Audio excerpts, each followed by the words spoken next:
If you hear mysterious noises and sounds, if you hear your name called when there's no one around, keep going, dear listener. This story is for you. I hope it will accomplish what I wrote it to do. In these words, you will find all the tools you'll need so that when you're faced with unimaginable things, you won't react with fear, as most people do. You'll be equipped, calm, and able to see the truth. My best, Hedy. This is What We Keep Hidden by Lauren Nicole. Chapter 4. Humphrey. An old woman dropped 3 ice cubes into her glass before popping open a bottle of her favorite scotch, pouring until she filled her glass exactly 1/3 of the way with the amber liquid. With her glass in one hand, she walked through her house to the front porch, only pausing a moment in the hallway to pick up her cigar box on the credenza. On the porch, she set both her glass and the box down on the table before easing herself into her rocking chair. As she leaned back, she let out a sigh, filled with the weight of the day and the pain in her knees. Reclining back, she soaked in the view of the beautiful sunset before her. "Humphrey!" she called. Leaning over, she opened the cigar box and took one out along with a single wooden match.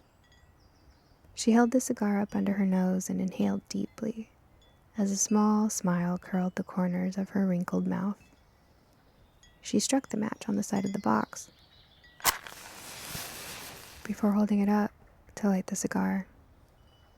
After a few puffs, she reached for the glass on the table, took a sip, and began to rock. "Humphrey!" The pitter-patter of tiny paws on the wooden floorboards of the porch became louder until a large, black cat jumped up on the table. The cat tiptoed around the cigar box before gingerly jumping into the woman's lap. "Have any adventures today?" she asked. Humphrey snuggled in close, then rested his head on her knee and closed his eyes. "Must have been some day if you're ready for bed at this hour," she said, while scratching behind his ear. The butterflies and bees buzzed around her porch and garden, collecting the day's last few morsels of nectar. The woman leaned back and enjoyed their waltz through the air against the swirling backdrop of sherbet hues with violet-tinted clouds. She admired the successful bloom her blossoms were having this year, so different than years before. The flowers seemed to be showing off their brilliant displays, and being so pleased with themselves, continued long after their blooming season was over, in a fantastic encore. Gently, she reached for her glass, tipping the rocking chair ever so slightly. It was enough for Humphrey to notice, however, and his ears moved back at the uneasy sensation. "Just getting my drink, Humphrey," she said, as she raised the glass to her lips. As she was about to take a drink, Humphrey's eyes flew open. His ears perked and quivered like a satellite, honing in on a faint signal. Immediately, he jumped off her lap, almost knocking over her drink and giving them both a scotch bath. "Watch it!" the woman screeched, as she tried to balance the glass, its contents, and the rocking chair. "What is the matter with you?" Without hesitation, Humphrey raced down the porch steps and vanished into the oak grove that surrounded the house. "Humphrey!" the woman screamed, stunned at his unusual behavior. "Humphrey Bogart, you get back here this instant!"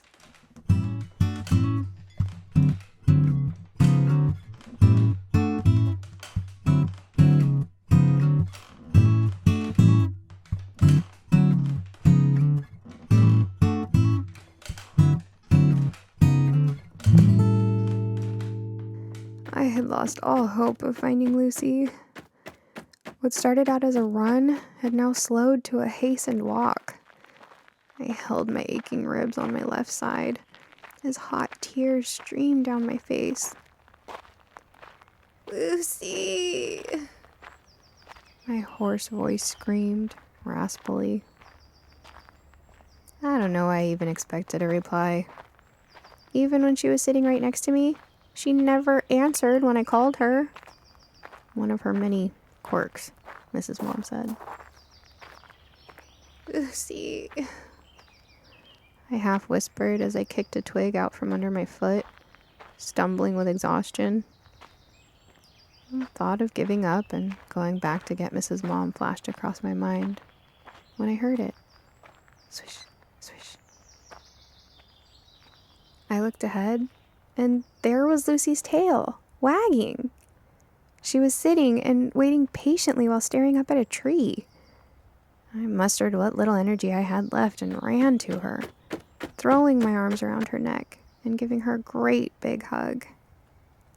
I thought I lost you, I sobbed into her neck. My tears flooded her fur as she gave me big sloppy kisses with her tongue.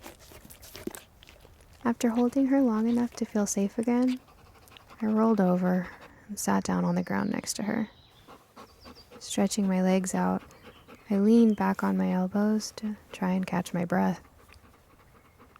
Lucy smiled and panted while still looking up at the tree. I closed my eyes and enjoyed the cool, damp earth under my skin. I squished the almost mud between my fingers. It was cool and calming and let me focus on catching my breath. The breeze tousled the hairs peeking out from under my hood, reminding me I didn't need to wear it here. I tilted my head back and let the hood slowly fall off. After taking another long breath, I got myself up on my feet. Well, come on then. That's plenty of excitement for today. Let's go home. Lucy didn't budge. Come on, I said, snapping my fingers. This rare move let her know I meant business. She looked pleadingly at me, and then back to the tree, and then back to me, and then back to the tree. Following her gaze, I saw a large, fluffy black cat on one of the branches. Its tail twitched back and forth as it watched us. Oh! I took a step back. Well, hello there, I called up to it. The cat looked me up and down and seemed to be judging me if I didn't know any better. At my acknowledgement of the cat, Lucy came over and sat at my feet, smiling and proud of her discovery. The cat kept my gaze, then turned to look at Lucy, then back to me, as if to ask if she was mine. Sorry about Lucy, I called. She's sweet, really. She just gets excited. I swear this cat raised one of his eyebrows when I said that. I walked closer and held my hand out in the most non-threatening way I could think of. It's okay. I'm Hedy. The cat lifted its paw in hesitation, then took a step back. I see you've already met Lucy. I chuckled and glanced back to see Lucy, still sitting patiently, exactly where I left her, proudly grinning away. Suddenly, the suspicious cat leapt into my arms so fast that I barely had time to catch it. Its fur was so silky, it almost felt like I wasn't touching anything at all. And for its massive size, its body was incredibly light. Whoa! I looked at Lucy in disbelief. Her eyes were as big as mine. I guess we'll have a guest at the house tonight, I shrugged. With a cat in my arms, I started walking back the way we came. Come along, I told Lucy. She walked beside us as calmly as ever. She didn't seem as nervous as before, and was almost happier to have a new friend with us. See? This is more normal Lucy behavior, I whispered gently to the cat, who seemed quite comfortable in my arms. It looked down at Lucy and nodded in approval, then snuggled in again for the rest of our journey. Seems like you've been forgiven. I gave Lucy a wink.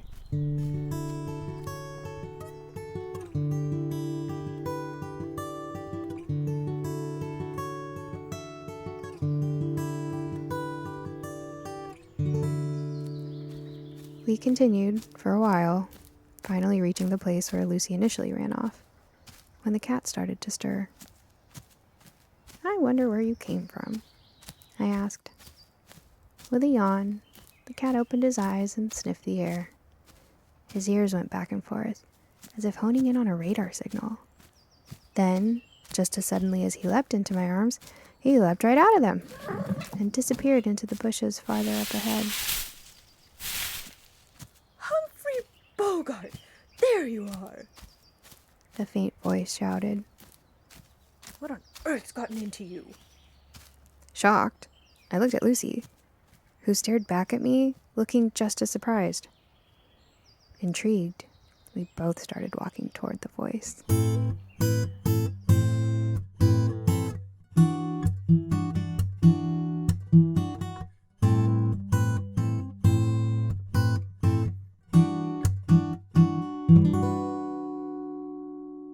Thank you for joining us on this episode of What We Keep Hidden. Tune in next time to see what happens with Hedy, Lucy, Humphrey, and the mystery woman. What We Keep Hidden is written, narrated, and produced by Lauren Nicole. This has been a Lauren Nicole creation.